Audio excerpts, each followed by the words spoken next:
You weren't born to live a normal life. Well, technically you were born. But in Warhammer 40k, being born is just the prologue to getting cut open, rewritten, and rebuilt into something the universe can legally classify as both a soldier and a walking war crime. You arrived screaming, covered in blood, and immediately judged by a servo skull holding a clipboard. But the part where you actually get to be a person? Yeah, that ended real fast. At 13, feral, starving, half a wild animal, someone looked at you and thought, perfect, let's give this kid 19 organs and a lifetime supply of trauma. And thus began the process. Not metaphorical organs. Literal, physical organs.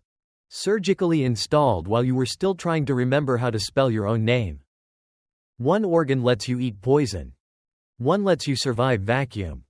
One lets you taste dirt and somehow learn its emotional state. Science. Imperium science. Then they stapled the black carapace into your spine. From that moment on, you didn't wear power armor, you were married to it. If it pinched, too bad. If it screamed, even better. Your name was erased, your memories wiped, your personality labeled as unnecessary variants. They called it purification. Then they assigned you to a legion, not chosen. Assigned. You got the Ultramarines. The Blue Boys.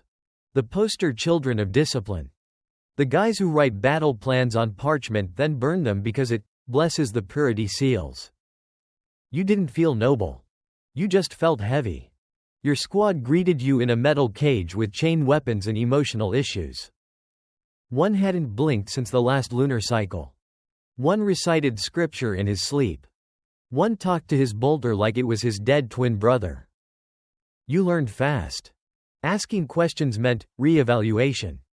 And re-evaluation meant dying and getting replaced by the next terrified teenager. They called it brotherhood. It felt more like shared psychological damage. They taught you how to fight before you learned how to swallow food correctly. They made you chant before you understood the words. Bones breaking was character building. Eventually, you earned your first deployment. They called it the Great Crusade, the glorious unification of thousands of worlds. Most of those worlds preferred not being unified. But you brought unity. In practice, that meant bolters, flamers, and shouting the word compliance in increasingly louder volumes. Your first kill was a rebel who said the Emperor was overrated.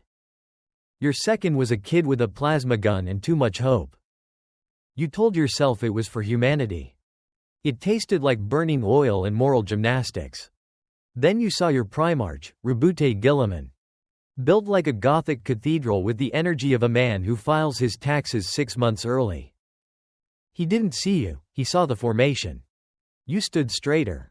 He was your gene father. He did not feel fatherly. But you believed in him, in the Emperor, in the mission. Because if you ever stopped believing, you might remember you were once human. And that would hurt more than anything else. Blank, underscore, blank. Star and then everything broke. One legion stopped responding to Vox calls. Another came back wearing new colors and suspicious eyeliner. Someone whispered, "What if Dad is wrong?" Suddenly, you're deploying to kill men who share your DNA and your childhood trauma. Horus betrays the Emperor. The Council of Nicaea bans librarians. Every third psyker starts treating the warp like an improv comedy audition. Word-bearers quote scripture while stabbing you. Emperor's children turned torture into Broadway performances. World eaters communicate exclusively in chainsaw noises. You recognize enemies who once trained beside you. One helped you bury a recruit. Now you burn what's left of him and keep moving. And then comes the siege of Terra. You're not in the throne room. You're not even close. You're 3 floors down, crawling through sewage tunnels under what used to be a museum. Above you, titans fight like skyscraper-sized divorce lawyers. Below you, you and 6 exhausted brothers whisper smashed-up litanies like bug repellent. You hold the line for 13 days. Not because you're brave, but because the Medicae ran out of stims and assumed anyone still standing was fine. They say Horus dies. They say the Emperor lives. You don't feel victorious. You just feel tired. Chaplain cries and calls it condensation. The sky looks wrong. No one tells you what happens next. Then you hear the truth. The Emperor is alive. Sort of. He's now a psychic Wi-Fi router wired into a giant golden life support chair. You're told it's glorious. You suspect it's a cover-up. Blank.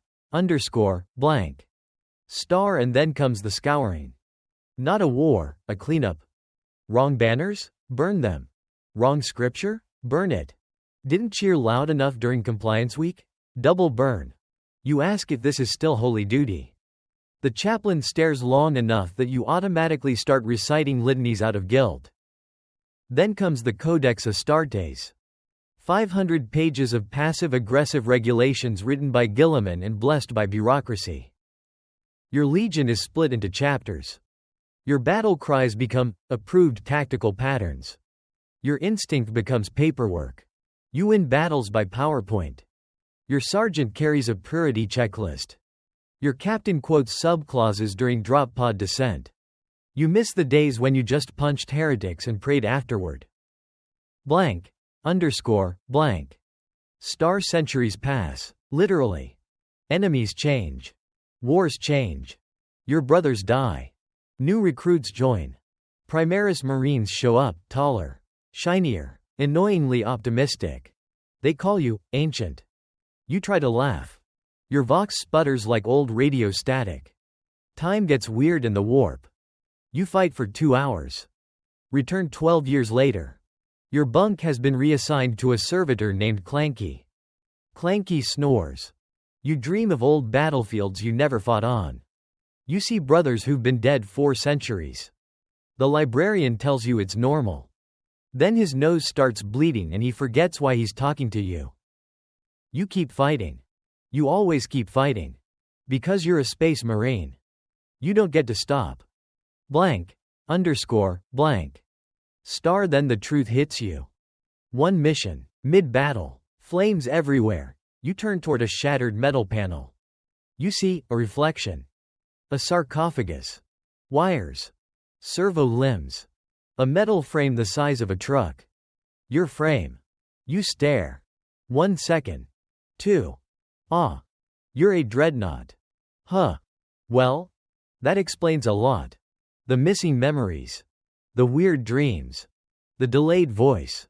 The fact that you haven't blinked since the Horus Heresy. You were expecting a dramatic revelation. Maybe a choir. A vision.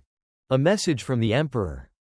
Instead, it's you staring at your own metal coffin, realizing you've been half dead for 300 years and still on active duty. You'd shrug, but the sarcophagus doesn't do shrugging. You're a space marine. Now you're a very expensive armored microwave that punches tanks. And even in this form, you still haven't earned a day off. Because in the Imperium of Man, life and death don't matter. Only the war does. And you keep fighting. Because that's what you were built for. What you were reforged for. What you will do until the Imperium is ash, or you finally power down for good. Whichever comes last.